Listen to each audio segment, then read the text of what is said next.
ಅರೆ mango cheese yoghurt ಮಾಡಿ ತಿಂದಿದ್ದೀರಾ? ಎಷ್ಟು ಸುಲಭವಾದ ರೆಸಿಪಿ, ಅದು ಕೂಡ ಈ ಸೀಸನಲ್ಲಿ. ತಿನ್ನದಿದ್ರೆ ಹೇಗೆ ಅಲ್ವಾ?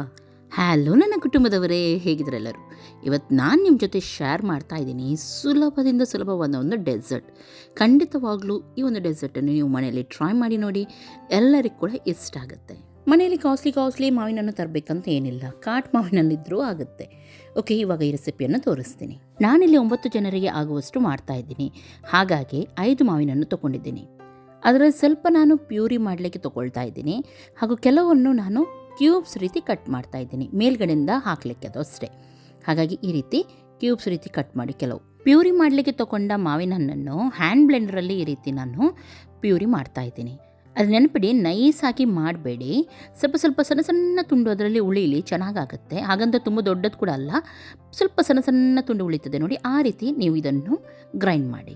150 ಗ್ರಾಮಷ್ಟು ಚೀಸನ್ನು ತಗೊಳ್ಳಿ, ಕ್ರೀಮ್ ಚೀಸ್ ತಗೊಳ್ಬೇಕು ನೀವು. ಹಾಗೂ ಮೆಜರ್ಮೆಂಟ್ ಕಪ್ಪಲ್ಲಿ 4 ಕಪ್ಪಷ್ಟು ಯೋಗಟ್ ಅಂದರೆ ದಪ್ಪ ಮೊಸರನ್ನು ತಗೊಳ್ಬೇಕು ನಾವು. ಹಾಗೂ ಸಿಹಿಗೆ ಇಲ್ಲಿ ನೀವು ಸಕ್ಕರೆ ಹಾಕಿದ್ರೂ ಆಗುತ್ತೆ. ನಾನಿಲ್ಲಿ ಮಿಠಾಯಿ ಮೇಟನ್ನು ಹಾಕ್ತಾ ಇದ್ದೀನಿ. ನಿಮಗೆ ಸಿಹಿ ಎಷ್ಟು ಇಷ್ಟ ನೋಡಿ ಅದರ ಅನುಗುಣವಾಗಿ ಹಾಕಿ. ನಾನು ಸಣ್ಣ ಡಬ್ಬ ಫುಲ್ ಹಾಕಿದ್ದೀನಿ, ಹಾಗೂ ಇನ್ನೊಂದು ಸಣ್ಣ ಡಬ್ಬದಲ್ಲಿ ಅರ್ಧದಷ್ಟು ಹಾಕಿದ್ದೀನಿ. ಇವಾಗ ಇದನ್ನು ಬೀಟರಲ್ಲಿ ಚೆನ್ನಾಗಿ ವಿಸ್ಕ್ ಮಾಡಿ ಸರಿಯಾಗಿ ಇದು ಮಿಕ್ಸ್ ಆಗಬೇಕು.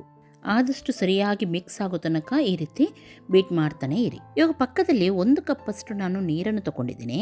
ಅದಕ್ಕೆ ನಾನು ಅಗರ್ ಚೈನಾ ಗ್ರಾಸ್ ಕೂಡ ಆಗುತ್ತೆ, ಅಥವಾ ಅಗರ್ ಪೌಡರ್ ಕೂಡ ಆಗುತ್ತೆ, ಅದನ್ನು ಹಾಕಿ ನಾನು ಜೆಲ್ಲಿ ರೀತಿ ಮಾಡ್ತಾ ಇದ್ದೀನಿ.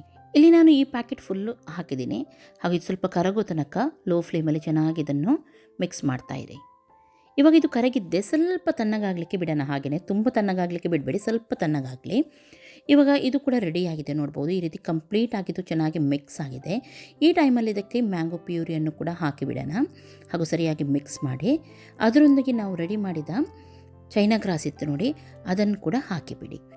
ಚೈನಾ ಗ್ರಾಸ್ ಹಾಕಿದ್ದೆ, ಕರೆಕ್ಟಾಗಿ ಇದನ್ನು ಮಿಕ್ಸ್ ಮಾಡ್ತಾ ಹೋಗಿ. ಮಿಕ್ಸ್ ಮಾಡಿ ನಾನಿಲ್ಲಿ ಬೌಲಲ್ಲಿ ಇವಾಗ ಸೆಟ್ ಆಗಲಿಕ್ಕೆ ಇಡ್ತಾ ಇದ್ದೀನಿ. ನೀವು ಬೇಕಿದ್ರೆ ಕಪ್ ಇದ್ದರೆ ಮನೆಯಲ್ಲಿ ಕಪ್ಪಲ್ಲಿ ಕೂಡ ಇಡ್ಬೋದು, ನಿಮಗೆ ಯಾವುದು ಅನುಕೂಲ ಆಗುತ್ತೆ ನೋಡಿ ಆ ಪ್ರಕಾರದಲ್ಲಿ ಮಾಡಿ. ನಾನಿಲ್ಲಿ ಗ್ಲಾಸ್ ಬೌಲಲ್ಲಿ ಇಡ್ತಾ ಇದ್ದೀನಿ. ಎಲ್ಲವನ್ನು ಹಾಕೋಣ ಕರೆಕ್ಟಾಗಿ.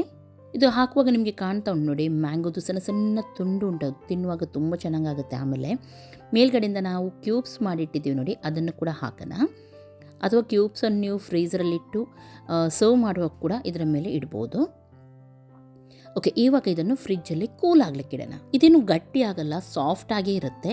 ಆದರೆ ಎಷ್ಟು ಕೂಲ್ ಆಗುತ್ತೆ ನೋಡಿ ಅಷ್ಟು ಚೆನ್ನಾಗಾಗುತ್ತೆ. ನಾನು ಫುಲ್ಲು ಓವರ್ ನೈಟ್ ಇದನ್ನು ಇಟ್ಟಿದ್ದೀನಿ. ವಾವ್, ನೋಡಿ ಎಷ್ಟು ಚೆನ್ನಾಗಿ ಕಾಣ್ತಾ ಉಂಟಿದು.